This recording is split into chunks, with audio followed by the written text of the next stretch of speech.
Good evening. In less than 2 hours, the death sentence of Taberon Honie is set to be carried out more than 25 years after he brutally murdered the mother of his ex-girlfriend. This will be Utah's first execution in nearly 15 years and the first ever in the state's new facility. And that's where I am right now, where the final steps of that sentence are already being taken. After spending more than half of his life on death row, Taberon Honie is set to die by lethal injection just after midnight. In 1998, Honie broke into Claudia Ben's home in Cedar City, killing her with a butcher knife in front of her grandchildren, including Honie's own daughter. In April of 1999, he decided to let a judge decide his sentence instead of a jury. In the quarter century since, his attorneys have tried to appeal, but the U.S. Supreme Court decided to file the execution warrant this June. And now he is set to become the 8th person executed by the state of Utah since that court reinstated the death penalty in 1977. We have live KSL 5 team coverage on all of these events unfolding in the coming hours, on everything from more on Claudia Ben, the victim, to those protesting this upcoming execution. But let's begin with news specialist Andrew Adams on what's going on right now. Andrew, we just got an update on Honie from his observation cell. We did, Deanie, and the time for visitors is now over, and Taberon Honie is now alone by himself in that observation cell. He'll be that way for the next approximately hour and a half until it's time to move him to the death chamber. We're told that he's given that time to essentially process his emotions and feelings from his meetings throughout the day. Now, a little bit earlier, prison officials detailed the exact process of how the execution will go. They say curtains will be drawn once IV lines are in. Honie will be given an opportunity for last words, and then a command will be given to execute him. The pentobarbital will be pushed, and once an EKG monitor shows no more heartbeat, family members will be allowed in to perform a spiritual ceremony. Prison officials have rehearsed the process at least 7 times, including some with a stand-in for Honie to help with the simulation. Practicing many different scenarios, resistance and complying. Also, the IB team has practiced locating veins on this individual as well. It has been a long final day for Honie. Prison officials say it started just after 6 a.m. when he was moved into the observation cell, and it's mostly been nonstop visits with family. We're told Honie's daughter, mother, father, 3 sisters, 2 cousins, brother-in-law, and aunt have all alternated spending time with him throughout the day. His message to them, quote, "Keep your heads up." Officials say Honie's last meal was a cheeseburger, fries, and a shake, although he preferred it to be remembered as the final meal he spent with family members here at the prison a little bit earlier. Deanie. All right, Andrew, yes, the only thing remaining now is for him then to be moved from that observation cell into the execution chamber. According to Amnesty International, 75% of the world's nations have abolished the death penalty, and many Americans think the United States should join them. Many of them are here tonight. News specialist Daniel Woodruff joins us from the Free Speech Zone and has talked to some of them. Daniel? Yeah, Deanie, this free speech zone is about a mile and a half down from the prison. The prison is just right over there, all lit up, you can see. And then here at the corner of 700 North and 7800 West in Salt Lake City has been designated as that free speech zone where people can come and protest for or against what is happening tonight. We have a few people that have now showed up to do so. They really, though, have to deal with the bugs out here. I don't know if you can see just how many of these flies are around, but it is hideous. It is just awful.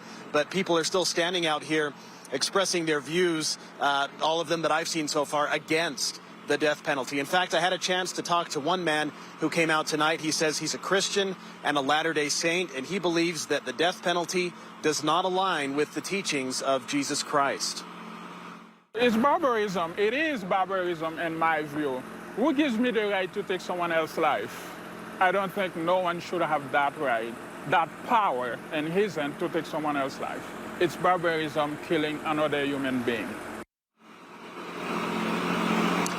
So definitely some strong views out here about what's going to happen in just about 2 hours from now. And we expect more people will show up as the evening progresses to protest the execution of Taberon Honie. And we'll see if others do show up in support of it. But so far, at least here in the free speech zone, as it's called, everybody seems against what is going to happen here in the next little while. Deanie. All right, Daniel, thanks for the update. Now, one of the witnesses who will be here tonight in that building, that's where the execution's taking place, is Scott Burns. He's intimately involved in this case. He was the prosecuting attorney all those years ago in this case. And he told us that in this one, it wasn't the death penalty was given, it was earned. News specialist Debbie Worthen has more on what he told us. Deanie, Scott Burns says that tonight isn't about celebrating. In fact, he says it's somber. But he says it's also about finishing what was started 25 years ago. And tonight, he grieves for the family with all of the lives that Claudia Ben was never able to touch. You would think after 25 years, you would forget the small details of a case. The facts of this case were just so horrific, so egregious, so brutal. But for prosecuting attorney Scott Burns, I don't think anyone that has been to a crime scene like that can wash away, the memory. In fact, for years, Burns kept a picture of Claudia Ben's granddaughter on his desk at work. And he describes Ben. She was just a vibrant, smart, witty, funny person. At least that's what he learned about her when he prosecuted her killer, Taberon Honie. As the execution date comes, he believes Ben would have believed Honie deserved to die. This is the ultimate penalty for what is, the ultimate crime. Burns says the pictures from the scene, even presented in black and white to jurors, caused two of them to pass out. That's how gruesome the crime scene was. So on this night, he says this is the punishment that fits the crime. This was a slaughter. This was just violence, unhinged. Now, Burns drove through here a couple of hours ago, and when it comes to this case, he quoted the judge from all those years ago, who he said that judge told him, if ever there were a death penalty case, this is it. Deanie, back to you. Debbie, those are powerful statements. Thank you. Right now, Utah is one of 6 states with active death warrants. KSL investigator Daniela Rivera joins us now to kind of compare how Utah compares with other death penalty states. Absolutely. So for Utah is one of 37 states that for the last 10 years has not conducted an execution. That's according to the Death Penalty Information Center. Of course, in just a matter of hours, that is expected to change.